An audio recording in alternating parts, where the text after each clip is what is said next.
부자들은 경제신문을 읽는다. 안녕하세요, 최인입니다. 오늘도 돈이 보이는 기사들 쏙쏙 골라 읽어보도록 하겠습니다. MTNW 곽영훈 부장과 함께 할게요. 안녕하세요. 네, 안녕하십니까. 네, 첫 번째 기사 열어보도록 하겠습니다. MSCI의 한국지수 정기 변경이 약 2주 앞으로 코앞으로 다가왔습니다. 때문에 관련 종목에 대해서 정말 투자자들의 눈길이 쏠리고 있는데요. 아무래도 편입이 됐다 하면 일시적으로 급등하고 편출이 되면은 급락하는 그 흐름을 보여왔기 때문입니다. 일단 이 종목 편출입의 가장 큰 기준이 시가총액이라고 해요. 그러니까 시가총액이 많이 늘어난 기업, 영향력이 커진 기업들을 넣고 영향력이 적어진 기업들을 빼는 건데요. 가장 유력하게 거론되는 종목들 시젠과 알테오젠으로 거론이 되고 있습니다. 신풍제약도 정말 어마어마하게 올랐잖아요. 연초 대비 주가가 2000% 이상 올랐다가 최근 들어서 좀 급락을 하면서 일단은 신풍제약은 안개 속을 걷고 있고요. SK바이오팜 8월보다는 11월에 편입될 가능성이 높다라는 이야기도 나와주고 있습니다. 아무래도 이 편출입될 종목 예측을 통해서 이제 이 전략을 짜보면 좋을 것 같은데 이 부장님은 어떤 종목을 좀 보고 계세요? 네네, 시젠이라든가 알테오젠 같은 경우에는 여러분들 잘 아시는 것처럼 주가 많이 올랐지 않습니까?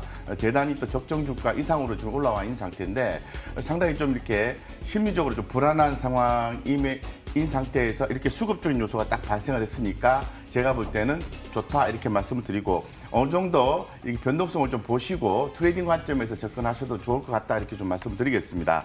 그래서 어느 정도 매수를 하고 난 뒤에 주가가 한번 위로 쭉 올라오게 되면은 그때쯤에는 반드시 매도하셔야 된다 이렇게 말씀드리고 신풍제약은 X 이렇게 말씀드리겠습니다. 그리고 SK바이오팜 같은 경우는 조금 부족하죠. 그래서 11월 달로 넘어간다고 얘기를 하고 있습니다. 그래서 결론적으로 제가 말씀드리고 싶은 건 뭐냐 하면은 기업 내용이 대단히 좋습니다. 실적 좋고 이슈 좋고 다 좋은데 수급적인 요소가 있어야 주가가 올라갈 수 있는 거죠. 그런 측면에서 봤을 때는 조금 가격적인 부담이 있긴 합니다만은 수급적인 요소가 조금 더 시장의 관심을 좀 불러일으키는 그런 편입에 대한 이슈가 있는 시젠과 알테오젠 같은 경우에는 트레이딩 관점 유효하다라고 말씀을 드리겠습니다.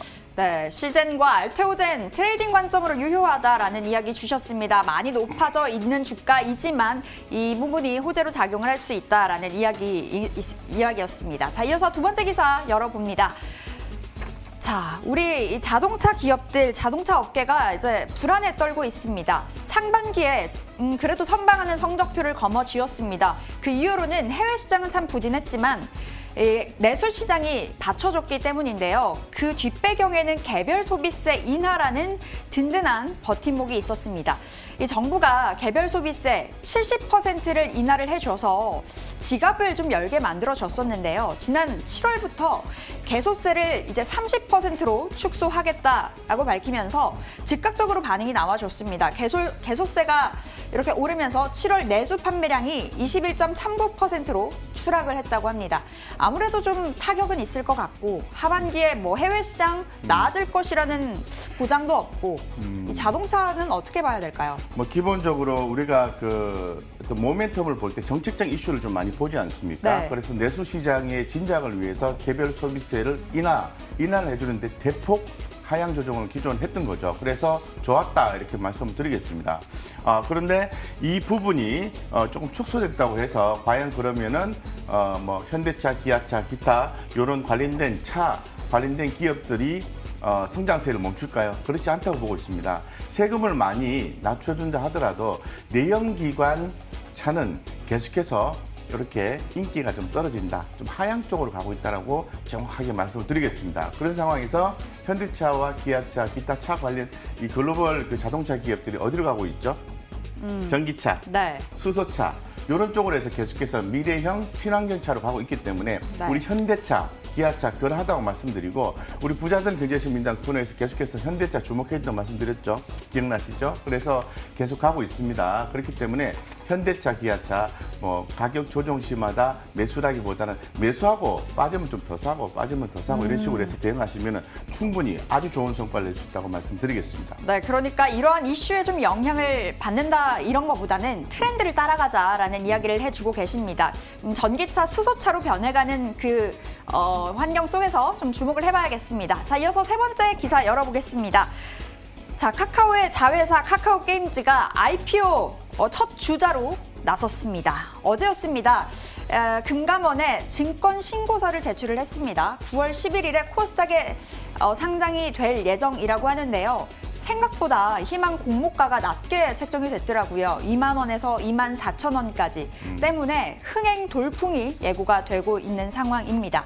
카카오 자회사의 첫 상장이란 점에서 주목이 되고 있고 또 워낙 이 SK 바이오팜이 이 공모 시장의 열기를 그야말로 정말 뜨겁게 달궈놨다 보니까 아무래도 카카오 게임즈도 그러한 영향을 많이 받을 것 같거든요. 또 언택트의 대표 주자로도 꼽힐 것 같기도 하고요. 게임주니까요.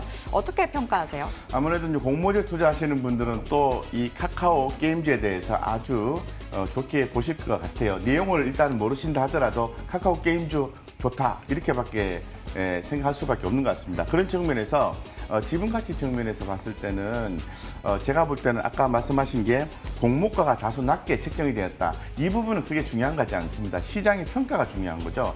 분명히 높게 형성될 가능성이 대단히 높다고 말씀드리겠습니다. 그래서 이 부분이 카카오의 관심을 불러일으키게 되는 거죠. 그렇기 때문에 카카오 주가는 빠지지 않고 계속해서 올라갈 수 있다고 좀 말씀드리겠습니다. 최근에 그 언택트 관련주 아직 안 끝났다. 그래서 인터넷 포털 서비스 기업 네이버 카카오 주목해야 된다 계속 말씀을 드리고 있는데 잘 가고 있죠, 그죠? 그래서 카카오 같은 경우에도 여러 가지 이슈가 있는 상태인데 카카오 게임즈 상장 이슈도 있지만은 일본의 피코마, 그 카카오 재팬이라고 하죠. 노무라 증권을 주관사로 해서 이 지금 피코마 가치가 올라갈 것이다. 상장을 준비하고 있다.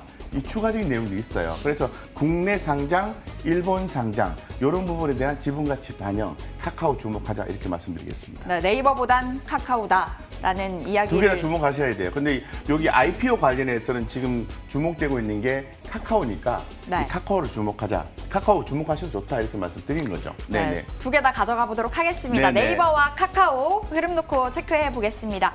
자, 마지막 기사 열어봅니다.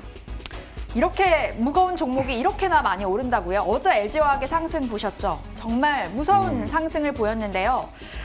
LG화학 어제 하루에만 시가총액이 4조 7천억 원이 늘어났습니다. 연초에 비해서 주가가 2배 이상 올라갔는데 뭐 겹경사가 있었습니다. LG화학 2분기 깜짝 실적을 내놨고요. 또 테슬라가 S&P 이 지수에 편입 조건을 확보를 하면서 그러한 힘까지 좀 받아가고 있습니다. 국내 배터리 소재 주가가 일제히 어제 강한 상승 보였고요. 오늘 또 한 번 개장 직후에 치고 올라갔다가 지금은 좀 느슨해진 모습을 보여주고 있습니다.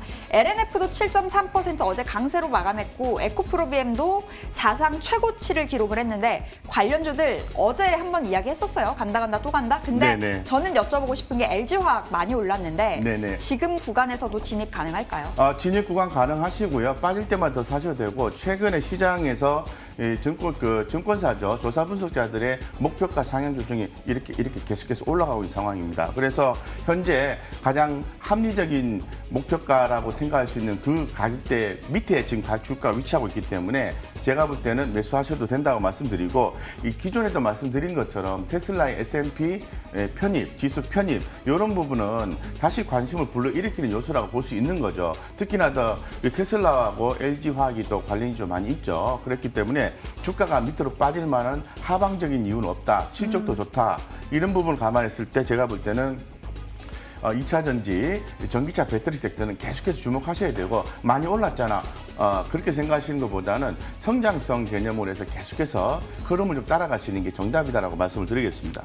어제 그렇게나 LG화학이 많이 올랐음에도 불구하고 계속 매집해도 된다라는 이야기를 주셨습니다. 2차 전지 관련주들 계속 체크해 보도록 하겠습니다. 자, 오늘 외국인들은 어떤 종목을 가장 많이 담아갔을지 보겠습니다.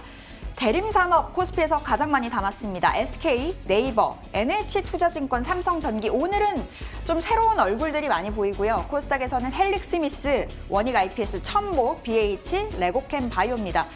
어떤 종목 따라 사볼까요? 외국인, 네. 네, 뭐 제가 볼 때는 대단히 그 좋은 종목들이 뭐 다 좋은 종목들이라고 생각하는데 헬릭스미스만 좀 자기 성장성 개념으로 해서 봐야 되는데 헬릭스미스 같은 경우에는 임상에 대한 실망감을 줬었죠. 그래서 지금 좀 보시는 건 조금 부담스럽다고 말씀드리고 나머지는 다 좋게 보고 있습니다. 그래서 현재 지금 제가 조금 더 주목하는 것은 좀 보수적 투자자 입장에서 봤을 때 빠져도 너무 많이 빠졌다. SK 요거를 좀 말씀을 좀 드리고 싶고요.